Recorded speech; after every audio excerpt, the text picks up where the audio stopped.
Shalom saudara, selamat datang di Gibeon Church. Di sini bukan tempat untuk orang sempurna, tapi tempat di mana kita semua disempurnakan oleh kuasa Injil dan kasih karunia Tuhan kita Yesus Kristus. Minggu ini kita akan bersama merenungkan pertanyaan katekismus ke-17.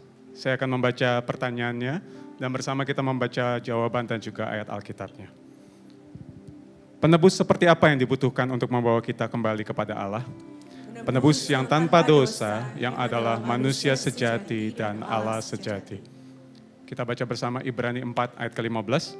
Sebab imam besar yang kita punya bukanlah imam besar yang tidak dapat turut merasakan kelemahan-kelemahan kita. Sebaliknya sama dengan kita, ia telah dicobai hanya tidak berbuat dosa. Silakan duduk saudara. Saudara, di dalam hidup ini kalau kita ada masalah, kita biasanya tahu harus kemana. Misalnya saudara, kalau tubuh kita nggak enak, kita pergi ke dokter. Kalau HP kita error, kita pergi ke counter HP.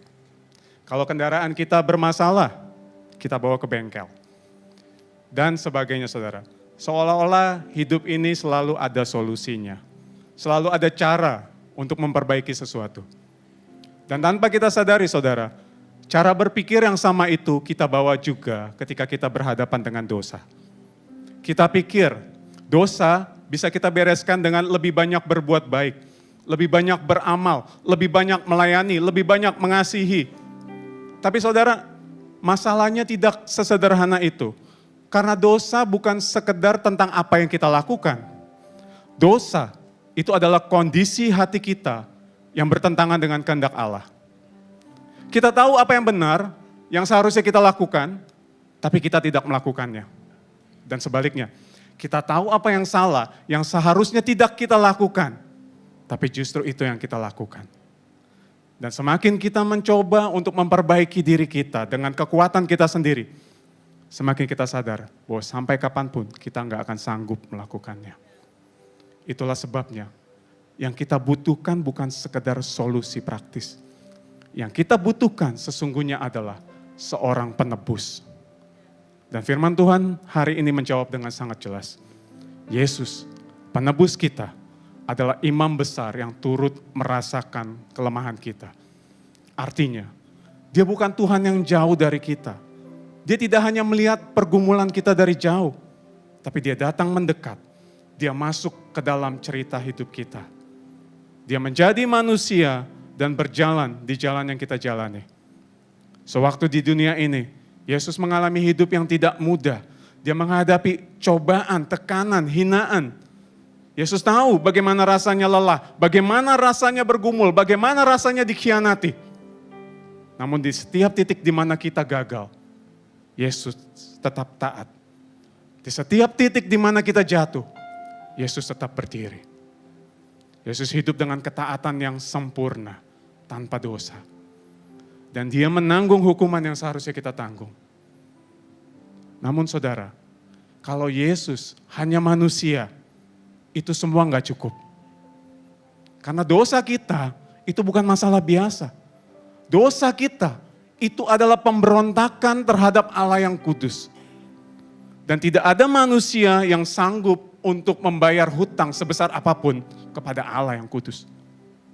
Itulah sebabnya penebus kita bukan hanya manusia yang sejati, tapi penebus kita juga adalah Allah yang sejati.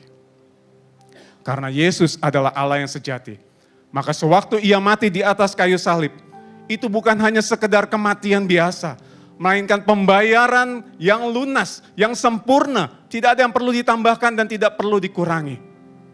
Dan ketika dia bangkit, itu bukan hanya sekedar mujizat saudara, tapi itu adalah sebuah deklarasi bahwa dosa yang adalah akibat, bahwa kematian yang adalah akibat dari dosa, itu sudah dikalahkan.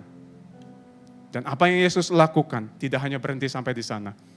Hari ini, ia berdiri di hadapan Bapa sebagai pembela atas kita. Dia berdiri sebagai pribadi yang telah menanggung dosa kita, yang telah membayar lunas hukuman kita, dan yang telah membenarkan kita di hadapan Allah. Saudara, disinilah Injil menjadi kabar yang amat sangat baik. Bukan karena kita akhirnya menjadi pribadi yang lebih baik, bukan. Tapi karena Kristus telah menyelesaikan apa yang tidak mampu kita lakukan. Dan bukan karena kita layak, tapi semua semata karena kasih karunia. Di dalam Kristus, kita nggak lagi diikat sama dosa. Dan di dalam Kristus, kita nggak lagi berdiri sebagai orang yang bersalah di hadapan Allah. Itulah sebabnya, nggak ada penebus lain. Hanya Yesus. Satu-satunya penebus sejati. Yang menyelamatkan kita dari kematian yang kekal. Kepada kehidupan yang kekal. Bersama dengan Allah Tritunggal selama-lamanya. Amin. Saya undang setiap kita bangkit berdiri.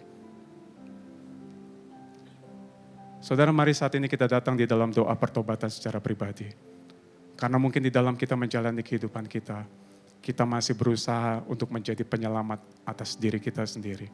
Kita enggak bersandar sama pribadi Kristus yang adalah penebus kita. Dan sekiranya ada dosa yang belum kita bawa ke hadapannya, mari saat ini kita akui di hadapannya.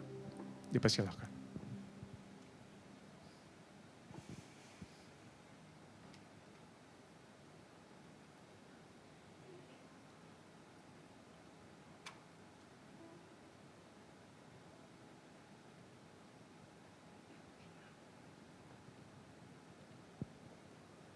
Betapa kami bersyukur ya Tuhan, untuk karya penebusan-Mu yang begitu ajaib ya Tuhan, yang telah menyelamatkan setiap kami. Orang-orang yang seharusnya binasa, namun kami boleh hidup ya Tuhan, dan boleh hidup di dalam persekutuan dengan Allah Tritunggal. Terima kasih Tuhan.